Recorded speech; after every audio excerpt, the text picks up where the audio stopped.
Are you ready? Hey! Where are you off to? The door is this way.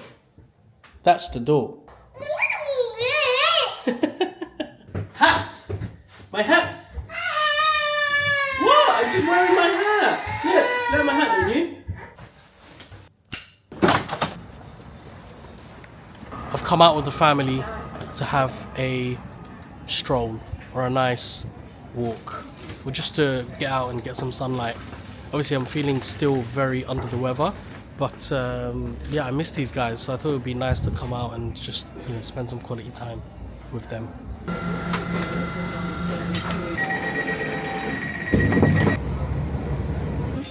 I'll take it.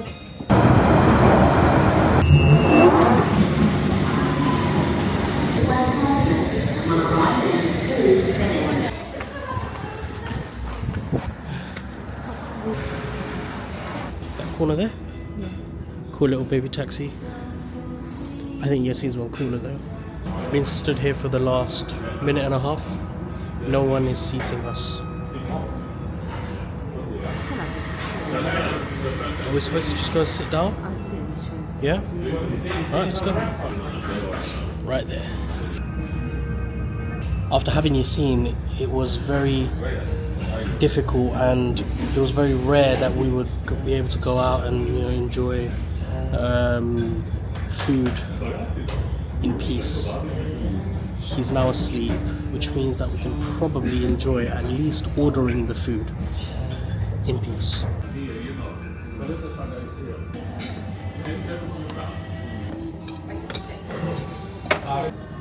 So much. He's still sleeping. Excellent. Goodbye. That was a lovely spot of breakfast. Fun fact, I used to go to university here. Right there. Look who's awake! Careful, look where you're walking. Give me your hand. Come on. Let's go. Just come in, relax. Bah, bah, bah, bah. Have a look at this. The U.S. will take over the Gaza Strip, and we will do a job with it too. We'll own it and be responsible for dismantling all of the dangerous unexploded bombs and other weapons on the site, level the site and get rid of the destroyed buildings, level it out, create an economic development that will supply. It's almost midnight, and today's vlog was supposed to be a happy vlog. It was supposed to be a vlog about reuniting with family, about coming back to normality, about the beauties of the simple things in life. But I couldn't push myself to create that narrative because something extraordinary happened in the early hours of the morning, which was the video that I just showed. The announcement by Trump and his administration that they were going to be, quote unquote, taking over the Gaza Strip. Now, I don't know if I've mentioned this on the vlog before, but one of the reasons why I do what I do, one of the reasons why I'm in this particular field of work is because of what happened on October the 7th. And the narrative that it created, the villainization, the demonization of Muslims around the world. And this really toxic narrative which was perpetuated by the media and by individuals with a vested interest in that part of the region. I felt compelled to work solely with Muslims. I felt compelled to work for the cause of the Ummah because I recognized that there was a need for us to work together to build our own infrastructures, to build our own economy, and to strengthen it, more importantly. This particular news was something that I only imagined to happen in my nightmares. I used to hear about these types of things growing up. You would hear about conspiracy theories about people who run the world, control different aspects of the way the world works, puppet masters who pull the strings in order to control the little man and dictate what happens. These conspiracy theories happen to be real, very real.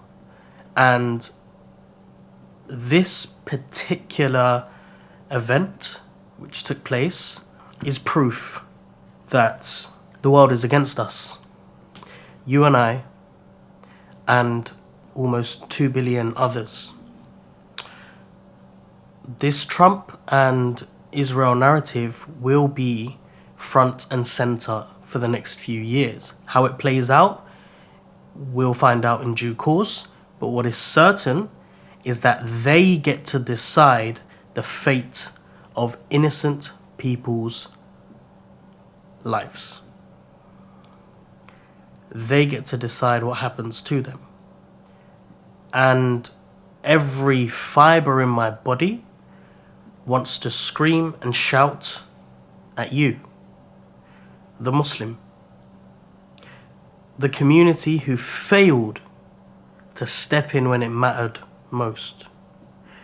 But then I have to stop myself, look in the mirror, and ask you, i.e. me,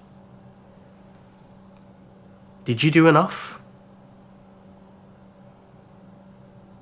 What was your contribution to fighting back against this barbaric, totally unjust system?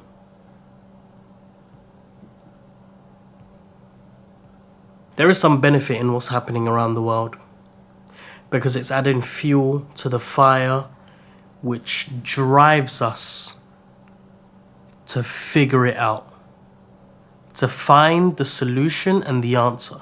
And we're close.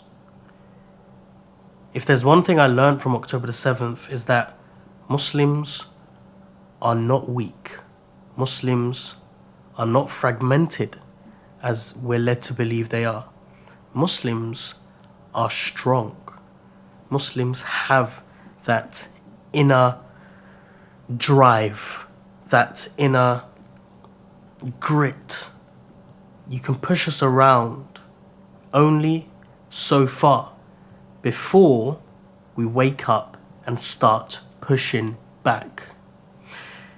And that was, I guess, what we saw with the boycott. The boycott really showed me that real change is possible, but only if we decide to take a stand as a collective group, as a collective community. We get to decide what happens, because guess what? We make up the majority. Whether they like it or not, it is you and I who get to decide the fate of the future of the human race. Because there are almost 2 billion of us. And if we put our heads together, and if we pool our resources together, like they have been doing for a better part of a decade now, we get to decide. Just like we did for this election, actually. So, I want you to be mad and I want you to be angry, but not at each other, but at what is happening to the Ummah. And I want you to fuel that energy, the anger, the frustration. And I want you to do something productive. Because fighting fire with fire is only going to lead to further division. That is going to give them more ammunition. It's going to prove their narrative. What we need to do is use our skills, our abilities. Every individual has a part to play. Ask yourself this: what can I give to this cause? Because you've got something to give. I've got something to give. So rather than making a vlog, I wanted to share this message because I feel deeply troubled by what's happening. But I know that what we have is far stronger than what they'll ever have. Iman. We may not share the same colour. We may not share the same nationality. We may not share the same language. But what we share is far greater stronger, far more superior than anything that's in this world. And that's Tawheed. That is believing in the oneness of Allah. So I'm urging you, do something productive.